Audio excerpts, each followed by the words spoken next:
hepatitis, there are also other reasons that other causes that cause inflammation of the liver. কি হতে পারে সেটা দেখাচ্ছি। শুধু ভাইরাস না, bacteria, parasites, all these can cause hepatitis, and the hepatitis that are caused by these infectious agents are called infectious hepatitis.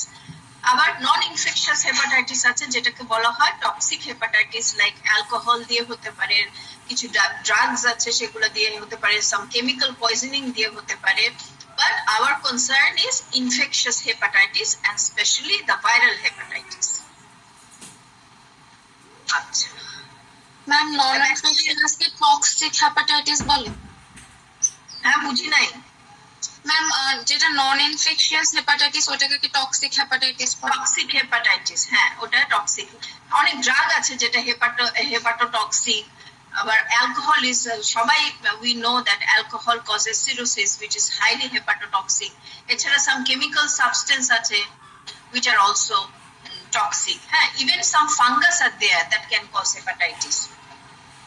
তো আমরা আজকে ফোকাস করব hepatitis caused by virus. ঠিক আছে? So here is a list of viruses that can cause hepatitis. এখানে দেখো hepatitis দুই ভাগে ভাগ করা হয়েছে। Some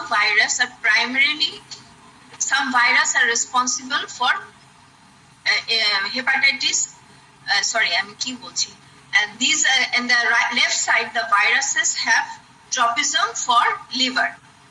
They do not cause disease elsewhere. আর ডান দিকে যে ভাইরাসগুলা, they are involved in hepatitis but as a part of their infection. তার মানে কি, এই যে ভাইরাসগুলা, লেফট সাইডের virus hepatitis B, C, D, A, E, these viruses have tropism for liver. They cause, their primary disease caused by them is hepatitis. But on the right hand side, the yellow fever virus, cytomegalovirus, they don't have tropism for liver. Their main target is some other cells, but on the process of the disease they can also cause hepatitis. So দেখো এই যে hepatitis A, B, C, D, E, these can be said hepatotropic virus because their primary tropism is for liver. And the yellow fever virus, cytomegalovirus, since their tropism is not for liver, they are not called hepatotropic viruses. Tahole there are hepatotropic virus and other viruses that can cause hepatitis. But when we say viral hepatitis, the term viral hepatitis usually refers to the viruses which are hepatotropic. তার মানে কি, hepatitis A, B, C, D, E and G. So what are the hepatotropic virus or hepatitis virus? যদি বলে দুইটা term, viruses causing hepatitis আর hepatitis virus or viral hepatitis. যখন আমরা viral hepatitis বলবো, we will mean the hepatitis viruses, R hepatotropic বললেও we will mean hepatitis virus. But viruses causing hepatitis তখন yellow fever virus, cytomegalovirus সবগুলাই আসবে. So let's see what are the hepatitis virus. এখানে আছে 6 রকম, most important উপরের 5টা, hepatitis A, B, C, D, E, and there is also another one, G. You have to know the name and some slight information about hepatitis G, but we পরীক্ষার সময় mainly আসে A, B, C, D and E virus. আচ্ছা, এখানে দেখো এই hepatitis ভাইরাসকে দুইটা ভাগে ভাগ করেছে, blood borne and enterically transmitted. ব্লাড বোর্নের মধ্যে বি, সি, ডি, আর এন্টেরিক্যালি মানে faecal oral route or injection দিয়ে হচ্ছে hepatitis A and hepatitis E virus. তাহলে এইটা দেখে তোমরা আমাকে বলো এখানে কোনগুলা এনভেলপ ভাইরাস, কোনগুলা নন এনভেলপ ভাইরাস? ম্যাম, যেগুলো ব্লাড বর্ন ওইগুলো হচ্ছে এনভেলপড ভাইরাস, আর যেগুলো এন্টেরিক্যালি ট্রান্সমিটেড হয় ফিকোরাল রুট, এগুলো হচ্ছে নন এনভেলপড। Very good. তাহলে মোড অফ ট্রান্সমিশন দেখো, আমরা আগেও পড়েছি যে the envelope makes a virus unstable and they need close contact for the transmission. এখানেই বোঝা যাচ্ছে যে hepatitis B, C, D, these are enveloped and A and E non-enveloped. আচ্ছা, এখন আরো কি মজার জিনিস, all the hepatitis viruses are RNA virus except hepatitis B virus. এটাও কিন্তু তোমাদের পরীক্ষায় জিজ্ঞেস করে। আচ্ছা বলো তো মানে জিনোম কি হেপাটাইটিস ভাইরাস গুলার, তখন এক কথায় বলে দিলেই হবে all are RNA except hepatitis B virus which has DNA gene. আচ্ছা, তাহলে hepatitis inflammation of the liver is called hepatitis. So what are the manifestation of this hepatitis? Inflammation হলে কি হতে পারে? There may be acute manifestation, acute hepatitis, or and chronic hepatitis. Acute hepatitis, when we will say acute hepatitis, যখন inflammation usually spontaneously resolve within 6 months, তখন আমরা এটাকে বলছি acute hepatitis. আর more than 6 months যদি ভাইরাসটা ব্লাডে লিভারে থেকে যায়, it is called chronic hepatitis. The acute hepatitis can be asymptomatic. Patient is unaware of hepatitis, বুঝেই না যে ওর লিভার সেলে কিছু ইনফ্লামেশন হচ্ছে এবং স্পন্টেনিয়াসলি দে গেট কিউরড। সিম্পটোম্যাটিক হতে পারে। Symptomatic, what are the symptoms of acute hepatitis? Symptoms may be anorexia, nausea, jaundice, GI tract upset, and all these. তাহলে symptoms এর মধ্যে কি জন্ডিসটা ইজ প্রমিনেন্ট, আমরা যেটা দেখে সাধারণত বুঝি। এছাড়া anorexia, nausea, non-specific symptoms থাকে। What is fulminating hepatitis? Sometimes acute hepatitis turns into a fulminating condition. When we will say this is fulminating hepatitis, দুইটা জিনিস থাকতে হবে। দুইটা জিনিস কি? একটা হচ্ছে liver failure and encephalopathy.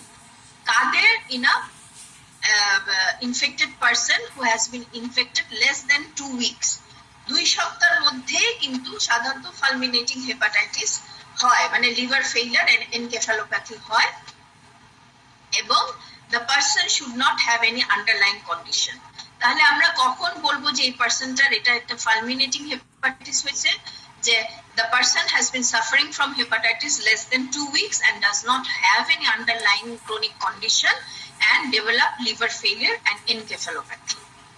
এই জিনিসগুলো যখন হয় তখন we say that the patient is suffering from fulminating hepatitis, and it is a very fatal condition. About 90%, 70 to 90% fulminating case usually ভালো হয় না, fatal হয়। ঠিক আছে? So hepatitis যদি 6 months এর মধ্যে ভালো হয়ে যায়, we say it acute hepatitis. Sometimes it does not have any sign symptoms, especially বাচ্চাদের, and symptoms হয়। What are the symptoms? We all know anorexia, nausea, vomiting, jaundice, এগুলো হয়। আর fulminating কখন বলবো? When the person develops liver failure and encephalopathy. কি condition হতে হবে? The patient must be infected, the condition may develop within 2 weeks, and the patient should not have any underlying condition. What is chronic hepatitis? When the virus is present in the patient for more than 6 months, তখন আমরা এটাকে বলি chronic hepatitis বা chronic infection. সাধারণত আমরা কোন কোন viral infection, মানে কোন কোন হেপাটাইটিস ভাইরাসের ক্রনিক ইনফেকশন দেখি? Hepatitis B, hepatitis C, and hepatitis D. Chronic infection is seen in hepatitis B, C, and hepatitis D. আচ্ছা, why chronic? আমরা chronic we are concerned with chronic infection because chronic infection can lead to cirrhosis of liver and hepatocellular carcinoma. আচ্ছা, এখানে দেখো আমি mention করি নাই hepatitis E এর কথা ক্রনিক ইনফেকশনে, কিন্তু আলাদা করে I have mention hepatitis E because it can cause chronic infection and cirrhosis in immunosuppressed, but it does not cause hepatocellular carcinoma. তাহলে যদি তোমাদেরকে জিজ্ঞেস করে what are the hepatitis virus that cause chronic infection? Hepatitis B, C, and D. Can hepatitis E virus cause chronic infection? Yes, it can cause chronic infection, but in immunosuppressed patient, immunocompetent they do not cause chronic infection. Acha. What is the why it is dangerous? Why chronic infection is dangerous? What is the sequelae? What may be the sequelae of chronic infection? Chronic infection can lead to cirrhosis of liver and hepatocellular carcinoma. But in case of hepatitis E virus chronic infection, cirrhosis can happen in immunosuppressed, but hepatocellular carcinoma does not occur. ঠিক আছে? বুঝা গেল? Ma'am hepatitis হ্যাঁ বুঝি নাই, বলো। Ma'am B C D দিয়ে হচ্ছে ইয়া হবে, ক্রনিক ইনফেকশন হবে আর সিরোসিস দুইটাই হবে। ক্রনিক ইনফেকশন তো হবে, ক্রনিক ইনফেকশন যাদের থাকে তাদের দুইটা জিনিস হওয়ার চান্স থাকে, একটা সিরোসিস অফ লিভার আর একটা hepatocellular carcinoma. Chronic infection can lead to cirrhosis of liver and hepatocellular carcinoma. কিন্তু হেপাটাইটিস ই ভাইরাসেরও ক্রনিক ইনফেকশন হয়, ডিফারেন্সটা কি? ইমিউনোসাপ্রেসদের হয়। আর কি ডিফারেন্স? হেপাটোসেলুলার কার্সিনোমা পরিণতিটা সিরোসিস পর্যন্ত থাকে, কার্সিনোমা কিন্তু এদের হয় না। ঠিক আছে? ওকে, এখন আসো আমরা একটু ইন্ডিভিজুয়াল ভাইরাস সম্পর্কে জানবো। ফার্স্টে we will start with hepatitis A and hepatitis E virus. কেন এই দুইটা ভাইরাস আগে বলছি দেখো, এই দুইটা প্রায় অনেক কিছু similar, both are transmitted by fecal oral route or by ingestion. তো যখন আমরা একটা ভাইরাস সম্পর্কে জানবো, যখন আমরা যেরকম ব্যাকটেরিয়া সম্পর্কে জানি, ব্যাকটেরিয়াটার কিছু কিছু important characteristic we must know, similarly virus সম্পর্কে পড়তে গেলে আমাদের ফার্স্টে জানতে হবে ভাইরাসটার জিনোম কি, ভাইরাসটা এনভেলপ নাকি, কোন ফ্যামিলির মধ্যে পড়ছে, রিজার্ভয়ার কি, what are the modes of transmission. ঠিক আছে? Let's start with hepatitis A virus. We already know all hepatitis virus genome RNA except hepatitis B. So hepatitis A virus is a RNA virus and it is non-enveloped. কোন ফ্যামিলির মধ্যে পড়ছে? পিকর্না family. এটা জিজ্ঞেস করে পরীক্ষার সময় কোন ফ্যামিলির মধ্যে পড়ছে। It is পিকর্না ফ্যামিলির মধ্যে পড়ছে, পিকর্না ভাইরাস ফ্যামিলি। রিজার্ভার কে? হিউম্যান আর the only reservoir for hepatitis A virus. আচ্ছা, এখন আসো হেপাটাইটিস ভাইরাসের মোড অফ ট্রান্সমিশন কি। আমরা অলরেডি যে it is transmitted faecal oral রুটে। সাধারণত কি ধরনের জিনিস ইনজেস্ট করলে হয় হেপাটাইটিস? কমন জিনিস হচ্ছে water. It is a ওয়াটারবোর্ন। Which type of water? That is contaminated with feces. সাধারণত যদি ঠিক মতো সুয়েজ আর খাওয়ার পানির লাইন দেখা যায় যে অনেক সময় কোনো কারণে কানেকশন পেলে দেখা যায় যে হ্যাভক হয়ে যায়, অনেকের একটা ফ্যামিলি মেম্বারের মধ্যে অনেকের কিন্তু হেপাটাইটিস এ হয়। So drinking of contaminated water, এছাড়া কিছু ফুডস আছে, shellfish, oysters, all this are responsible for hepatitis A. যারা হেপাটাইটিস এ পেশেন্টের ক্লোজ কন্ট্যাক্টে থাকে, sometimes person to person transmission can also occur through contaminated hand. যদি after bowel movement patient যদি ঠিক মতো সাবান দিয়ে হাত না ধোয়ে, তখন কি হবে? সে যদি আরেকজনের খাবারের মধ্যে হাত দেয়, that the second person can also be transmitted. এখানে ট্রান্সমিশনটা কিন্তু ফুড বা ওয়াটার থেকে হচ্ছে না, পারসন টু পারসন ট্রান্সমিশন হচ্ছে। ঠিক আছে? আচ্ছা, আরেকটা ইম্পর্টেন্ট জিনিস অ্যাবাউট হেপাটাইটিস এ ভাইরাস, যে এটা সাধারণত কোন এজ গ্রুপে এফেক্ট করে? চিলড্রেনদের বেশি হয় হেপাটাইটিস এ। চিলড্রেন আর more, hepatitis A usually occurs in children. আচ্ছা, তারপরে হচ্ছে যে হেপাটাইটিস এ যদি একবার হয়, once a person suffers from hepatitis A develops lifelong immunity, তার কিন্তু second time usually hepatitis A দিয়ে ইনফেকশন হবে না। এবং ট্রিটমেন্ট দরকার হয় না, হেপাটাইটিস এ ট্রিটমেন্ট দরকার হয় না কেন? এটা স্পন্টেনিয়াসলি ভালো হয়ে যায় এবং এদের কিন্তু ফালমিনেটিং হেপাটাইটিস হওয়ার চান্স ভেরি রেয়ার। 0.1% কেসেসে ফালমিনেটিং হেপাটাইটিস এ হয়। আচ্ছা, vaccine, yes, there is a vaccine for hepatitis A virus. Vaccine contains killed or inactivated virus.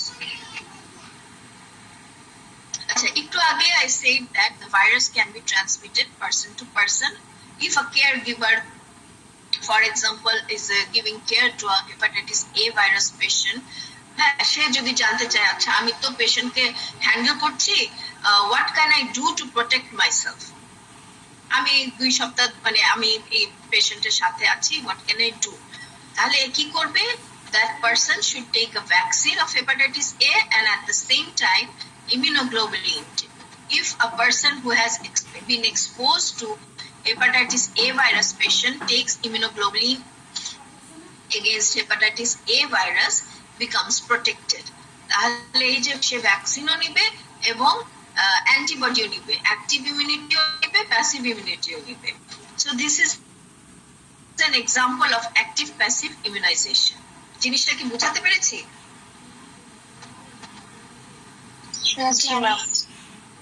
Yes, ma'am. আচ্ছা, দেখা গেছে যে মানে ভ্যাকসিন না নিয়েও যদি if a person takes immunoglobulin or passive immunization within 2 weeks of exposure, at least 90% patient do not develop hepatitis A virus. ঠিক আছে, তাহলে আমরা হেপাটাইটিস A ভাইরাস সম্পর্কে কি কি জানলাম? আমরা জানলাম যে it is an RNA virus,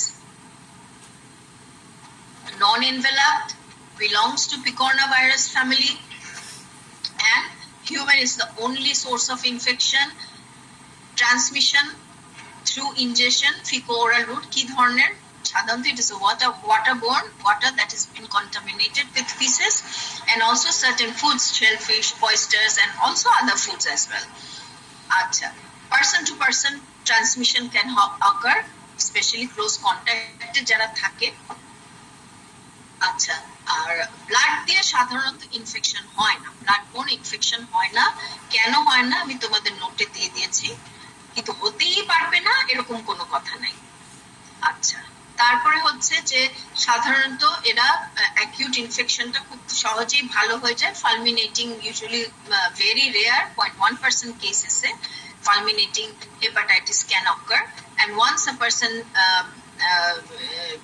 suffers from hepatitis A, gets lifelong immunity, and there is also vaccine against hepatitis A, and also passive immunization is there for those who have been exposed to hepatitis A virus patient. কিন্তু immunoglobulin দিলেই হবে না, কতদিনের মধ্যে দিতে হবে? within 2 weeks. Within 2 weeks. Treatment লাগে না। আচ্ছা, ডায়াগনোসিস করবে কিভাবে? Diagnosis is very simple, detection of IgM antibody against hepatitis A virus. আরেকটি ইম্পর্টেন্ট কোয়েশ্চেন জিজ্ঞেস করা হয়, আচ্ছা বলো তো হেপাটাইটিস A ভাইরাস সাধারণত কোন এজ গ্রুপের মানুষদেরকে বেশি ইনফেক্ট করে? Hepatitis A usually affects children. এখন আসে হেপাটাইটিস E ভাইরাস। এটাও it is a RNA virus, it is a non-enveloped, তারপরে it belongs to Hep E virus family, and it is zoonotic. আমরা জানতাম যে আমি এখানে একটু ডিফারেন্সটা আমি সিমিলার তো অনেক কিছুই, কোন কোন জায়গায় ডিফার করে একটুখানি একটা চার্ট করে দিয়েছি।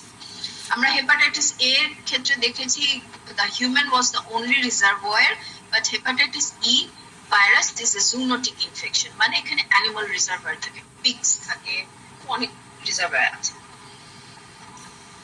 Mode of transmission same, faecal oral route, through contaminated water, তারপরে ফুড, এগুলা ঠিক আছে। হেপাটাইটিস A তে দেখেছি person to person transmission was common, close contact were infected, but in case of hepatitis E virus person to person contact মানে এটা খুব একটা কমন না, কমন রুট না। Hepatitis A children are commonly affected, but hepatitis E তে সাধারণত young adults are affected. Hepatitis A তে fulminating hepatitis was rare 0.1%, কিন্তু hepatitis E তে একটু বেশি 1 to 2%, and if a person infects during pregnancy, fulminating infection হওয়ার chance বেড়ে কত হয় 20%. এই জিনিসটা ভেরি ভেরি ইম্পর্টেন্ট, পরীক্ষার সময় জিজ্ঞেস করেন যে আচ্ছা হেপাটাইটিস A আর হেপাটাইটিস E এর মধ্যে ফালমিনেটিং ইনফেকশন কাদের বেশি হয়? Answer should be hepatitis E virus. কোন কন্ডিশনে ফালমিনেটিং ইনফেকশন বেড়ে যায়? প্রেগন্যান্সিতে কত বেড়ে যায়? 20%. We have seen that once a person is infected with hepatitis A virus gets lifelong immunity.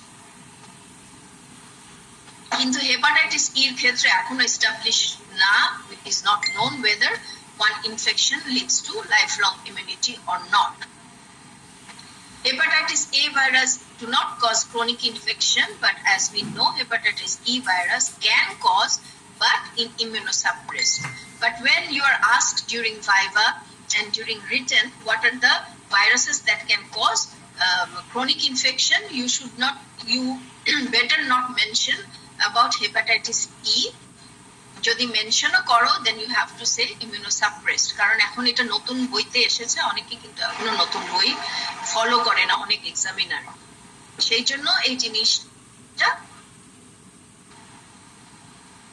একটু খেয়াল করো বলার সময়। আরেকটা কি, হেপাটাইটিস এ ভাইরাসের ভ্যাকসিন আছে, কিন্তু হেপাটাইটিস ই ভাইরাসের ভ্যাকসিনের ট্রায়াল চলছে, চায়নায় আছে, বাট কিন্তু এটা আমরা পৃথিবীতে এখনো ইট ইজ নট অ্যাভেইলেবল। আচ্ছা, তাহলে এই ডিফারেন্স গুলো বুঝতে পারছো তোমরা? Hepatitis A R hepatitis E এর মধ্যে মোটামুটি সবই একই রকম, কয়েকটা পয়েন্টে যে ডিফার করে। আচ্ছা, তাহলে hepatitis A R hepatitis E যাতে না হয় এটা কিভাবে কন্ট্রোল করা যায়? বেস্ট হচ্ছে যে এই যে ওপেন বাইরে যে মানুষ টয়লেট করে এটা যদি বন্ধ করা হয়, প্রপার সুয়েজ ডিসপোজাল যদি হয়, মানুষ যদি ওয়াটার বয়েল করে খায় অ্যাটলিস্ট 5 মিনিটস, ঠিক আছে, খাবার কুক করে খায়, তাহলে এই হেপাটাইটিস গুলো ট্রান্সমিশন হওয়ার চান্স একেবারেই কমে যায়। এবং ডায়াগনোসিস কিভাবে করব? Hepatitis E same like hepatitis A, detection of IgM antibody, against hepatitis E virus. কেন বারবার আইজিএম বললাম, আইজিজি না কেন? ম্যাম আইজিজি হচ্ছে ডেভেলপ হইতে হচ্ছে টাইম লাগে, আর আইজিএম হচ্ছে ফাস্ট। আইজিজি থাকলে ম্যাম এটা শিওর না যে এটা প্রেজেন্ট ইনফেকশন, এটা পাস্ট ইনফেকশনের জন্য হতে পারে। It does not indicate whether it is present infection. It হয়তো বা পেশেন্টের আগে হেপাটাইটিস এ হয়েছে, সেই আইজিজিটাই রয়ে গেছে, ঠিক আছে। আচ্ছা, এখন আসে হেপাটাইটিস বি ভাইরাস। এটাই একটুখানি আজকে বলে আমি শেষ করে দিব, আমাদের সেমিনার আছে। এখানে দেখো hepatitis B virus, it is, আমরা দেখেছি এটা blood-borne, so it is an envelope virus and it is the only hepatitis virus that is DNA genome.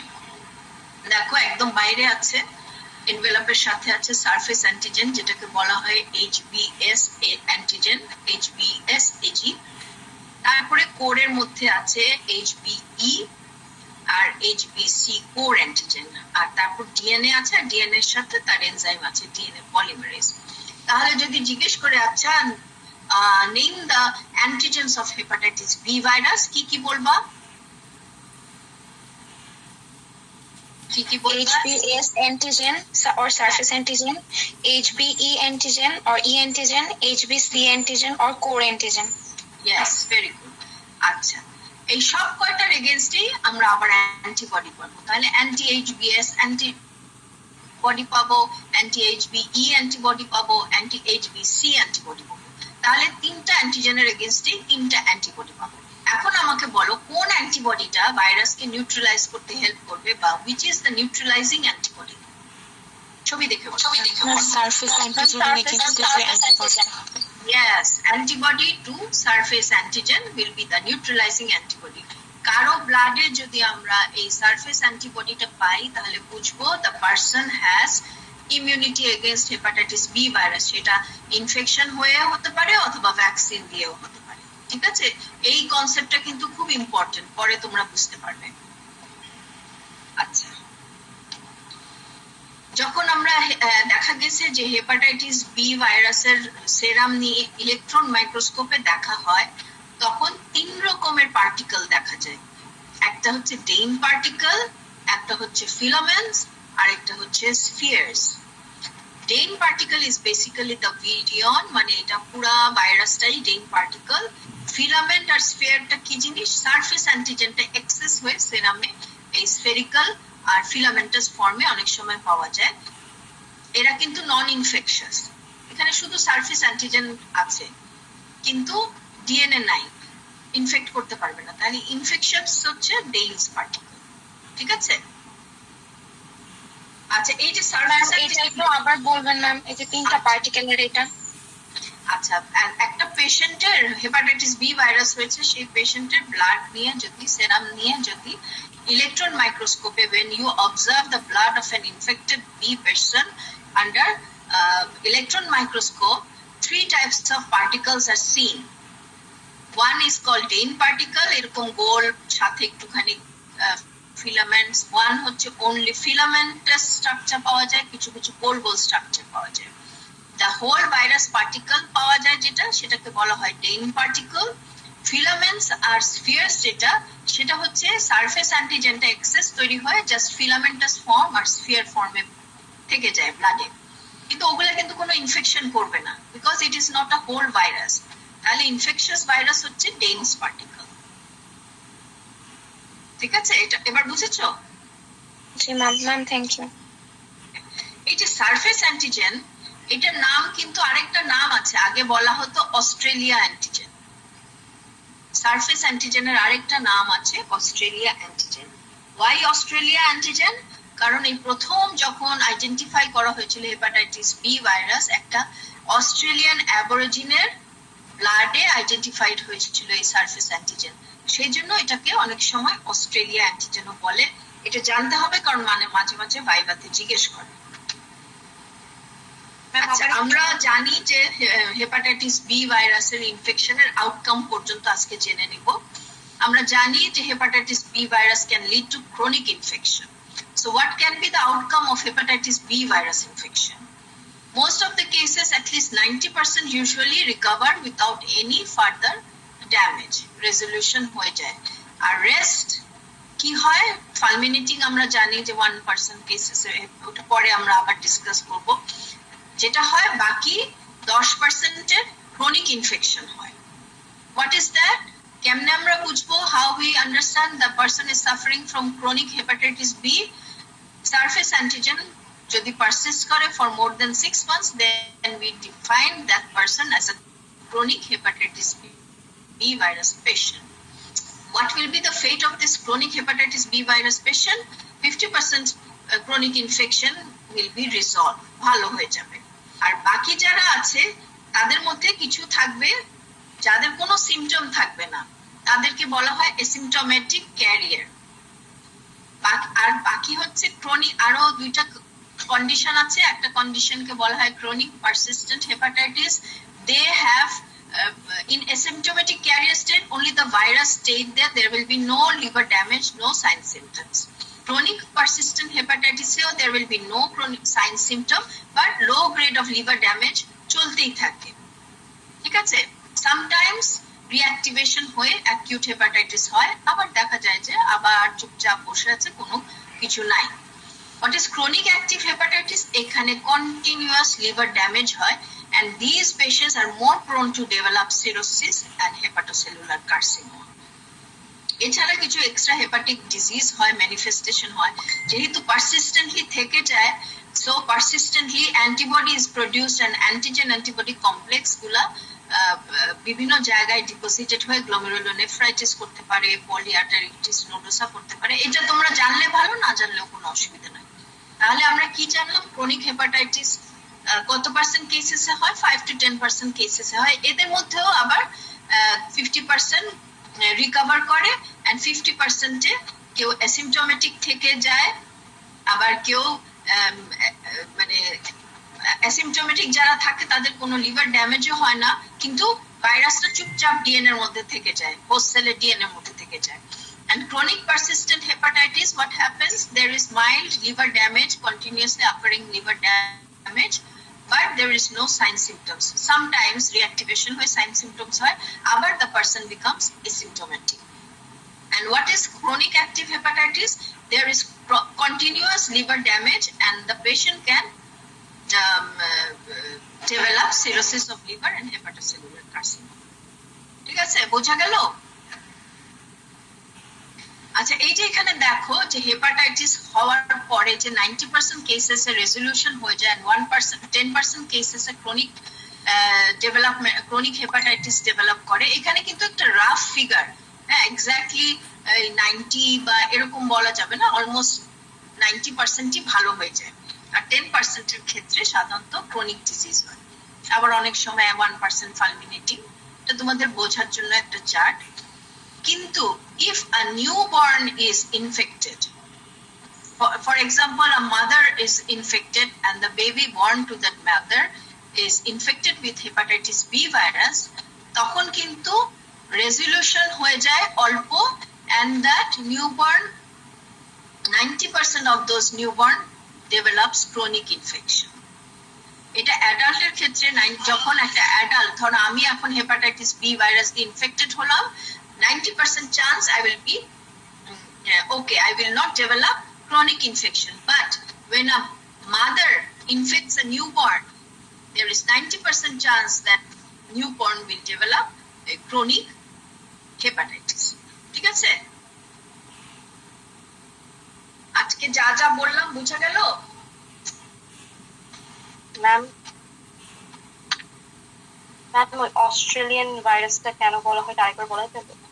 আচ্ছা, অস্ট্রেলিয়া অ্যান্টিজেন, এই যে হেপাটাইটিস বি সারফেস অ্যান্টিজেনটা আছে, আগে যখন ফার্স্ট টাইম এটা detected, it was detected in a Australian aborigine, আদিবাসী আছে না, অস্ট্রেলিয়ান আদিবাসী, তার ব্লাডে it was first identified, and তাকে রেসপেক্ট করার জন্য এই হেপাটাইটিস বি সারফেস অ্যান্টিজেনের আরেকটা নাম দেওয়া হয়েছে অস্ট্রেলিয়া অ্যান্টিজেন।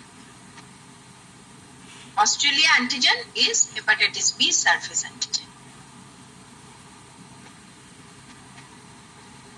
বুঝা গেল? Yes ma'am, thank you ma'am. আর কারো কোনো কোয়েশ্চেন আছে?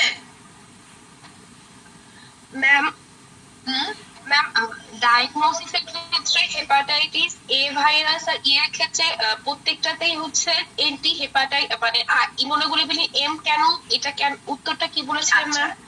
হ্যাঁ, ইমিউনোগ্লোবুলিন এম কোন ধরনের ইনফেকশনে আসে, কোন রেসপন্সে? প্রাইমারি ইমিউন রেসপন্সে আসে। ফার্স্ট টাইম যখন একটা ভাইরাস ঢুকে তখন তার এগেইনস্টে কোন অ্যান্টিবডি তৈরি হয়? আইজিএম। আর আইজিজিটা কিন্তু মেমোরি সেল থেকেও তৈরি হয়, ঠিক আছে? আর এটা আইজিজি হাফ লাইফ অনেক বেশি, আইজিজি কিন্তু অনেক বছর থেকে যায় মানুষের। ধরো আমার আজকে হেপাটাইটিস এ ইনফেকশন হয়েছে, 10 বছর পরেও দেখবো যে আমার শরীরে IgG antibody against hepatitis A আছে। এখন 10 বছর পরে ধরো আমার জন্ডিস হলো, জন্ডিস হওয়ার পরে আমি ব্লাড টেস্ট করে দেখলাম হেপাটাইটিস এর এগেইনস্টে ইমিউনোগ্লোবুলিন জি আছে।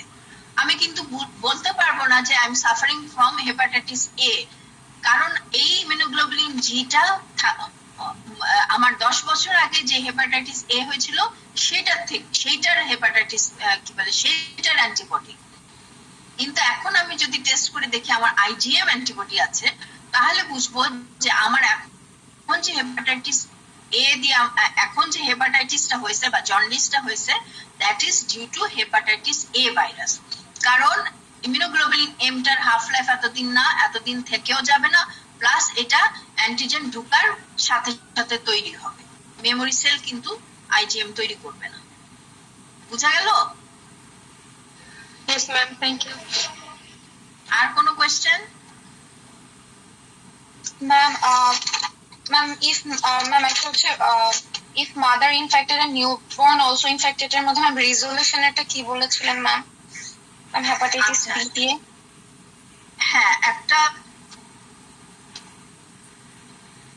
ধরো একটা অ্যাডাল্টের, ধরো তুমি ব্লাড ট্রান্সফিউশন নিয়েছো, তোমার হিমোগ্লোবিন কমে গেছে, আয়রন কমে গেছে, তুমি ব্লাড ট্রান্সফিউশন নিয়েছো, যার কাছ থেকে নিয়েছো তার শরীর থেকে তোমার ব্লাডে হেপাটাইটিস বি চলে আসছে, ইউ হ্যাভ বিকাম ইনফেক্টেড, তোমার হেপাটাইটিস হয়েছে। কিন্তু এরকম 100টা পেশেন্টের মধ্যে 90টা পেশেন্টই কিন্তু ভালো হয়ে যাবে। ধরো 100টা হেপাটাইটিস বি পেশেন্ট হয়েছে আছে, এর মধ্যে 90 জন ভালো হয়ে যাবে, আর যে বাকি 10 জন আছে সেই 10 জনের মধ্যে ক্রনিক হেপাটাইটিস হওয়ার চান্স থাকবে। কিন্তু এই এখন যদি একটা নিউবর্ন ইনফেক্টেড হয়, নিউবর্ন মানে সে মাদার থেকে যদি ইনফেক্টেড হয়, নিউবর্ন একদম হওয়ার জন্মের পর পর, তখন এরকম জন্মের পর পর হেপাটাইটিস বি ভাইরাস দিয়ে ইনফেক্টেড নিউবর্ন যদি থাকে, 100টা নিউবর্নের মধ্যে 90 জনই কিন্তু ক্রনিক ইনফেকশন ডেভেলপ করে, বাকি 10 জন রেজলিউশন ভালো হয়ে যাবে। উল্টায় যায়, বুঝছো? কারণ সাধারণত নিউবর্নের ইমিউন সিস্টেমটা ভালো কাজ করে না, ডেভেলপ করে না। সে কিন্তু তার শরীর থেকে হেপাটাইটিস বি ভাইরাসটা ইমিউন সিস্টেম দিয়ে তাড়াতে পারে না। But in case of adult immune সিস্টেমটা যদি ভালো থাকে, সে হেপাটাইটিস বি ঢুকবে, তার সাইটোটক্সিক টি সেল, ন্যাচারাল কিলার সেল সবগুলা মিলে হেপাটাইটিস বি ভাইরাসকে ডিস্ট্রয় করে দিবে, তার শরীরে থাকতে দিতে চাইবে না বেশিদিন, সাধারণত ভালো হয়ে যাবে। সো ইমিউনিটির ব্যাপার আছে এখানে, যার ইমিউনিটি যত ভালো তার রেজলিউশন হওয়ার চান্স তত বেশি। বুঝা গেছে? জি ম্যাম। Ma'am thank you. আচ্ছা, এনি আদার কোয়েশ্চেন? সারফেস অ্যান্টিজেনের ফাংশন নিয়ে কি যেন একটা বলছিলেন। হ্যাঁ, কি বলো? বুঝি নাই। সারফেস অ্যান্টিজেন ফাংশন রিলেটেড কোনো একটা কোয়েশ্চেন। জি ম্যাম। আচ্ছা, আমি কি বলছি জানি না, আমি জিনিসগুলো আবার রিপিট করি যে হেপাটাইটিস বি এর 3টা অ্যান্টিজেন আছে, এগুলো সব প্রোটিন। একটা সারফেস অ্যান্টিজেন, একটা ই অ্যান্টিজেন, একটা কোর অ্যান্টিজেন। আমরা সাধারণত সারফেস অ্যান্টিজেনের যে এই অ্যান্টিজেনটাই is responsible for binding to the hepatocyte, তাই না? যেহেতু একদম সবচেয়ে বাইরে আছে এবং 3টার এগেইনস্টেই অ্যান্টিবডি আছে। এখন যখন সারফেস অ্যান্টিজেনের এগেইনস্টে অ্যান্টিবডি থাকে, তার মানে হচ্ছে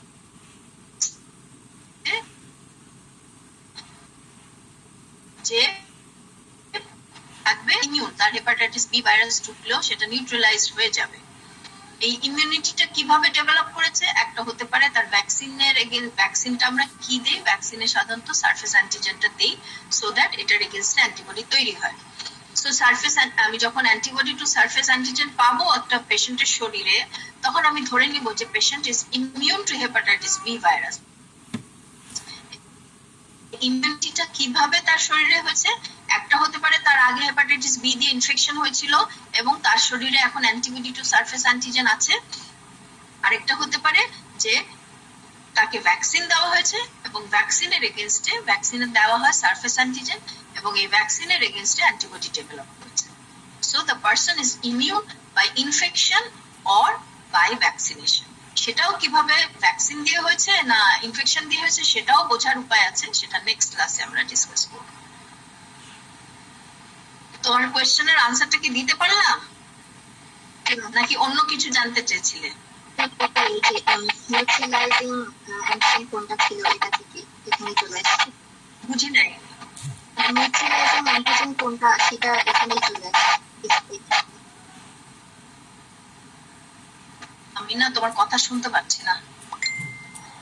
ম্যাম আপনি কোশ্চেনটা করেছিলেন যে নিউট্রালাইজিং অ্যান্টিজেন কোনটা, মানে ওটা আপনার এক্সপ্লেনেশনে আবার চলে আসছে, ওইটাই জানতে চেয়েছিলাম। আচ্ছা আচ্ছা, তাহলে ঠিক আছে, এখন জানো, বুঝতে পেরেছো? নিউট্রালাইজিং অ্যান্টিজেন হয় না, নিউট্রালাইজিং অ্যান্টিবডি হয়। নিউট্রালাইজিং অ্যান্টিবডিটা কার এগেইনস্টে? সারফেস অ্যান্টিজেনের এগেইনস্টে। কেন এই অ্যান্টিজেনের এগেইনস্টে অ্যান্টিবডিটা neutralising? Because the surface antigen is responsible for binding to the hepatocyte. তো এখন এটার এগেইনস্টে অ্যান্টিবডি থাকলে ভাইরাসটা তো হেপাটোসাইটের সাথে অ্যাটাচ করতে পারবে না, সেই জন্য এই antibody is called the neutralising antibody. এখন ধরো হেপাটাইটিস ই অ্যান্টিজেনের এগেইনস্টেও তো অ্যান্টিবডি তৈরি হয়, কিন্তু সেটাকে কেন নিউট্রালাইজিং অ্যান্টিবডি বলছি না? দেখো ই অ্যান্টিজেনটা ভাইরাসের ভিতরে আছে, so it has nothing to do with attachment two the hepatocyte. So এটার এগেইনস্টে অ্যান্টিবডি থাকলেও কোনো অসুবিধা নাই, মানে কোনো লাভ নাই যদি না সারফেস অ্যান্টিজেনের এগেইনস্টে অ্যান্টিবডি থাকে। ঠিক আছে, অ্যান্টিবডি আছে তো ভালো কথা, কিন্তু সারফেস অ্যান্টিজেন তো যে ভাইরাসের গায়ে লেগে যাবে।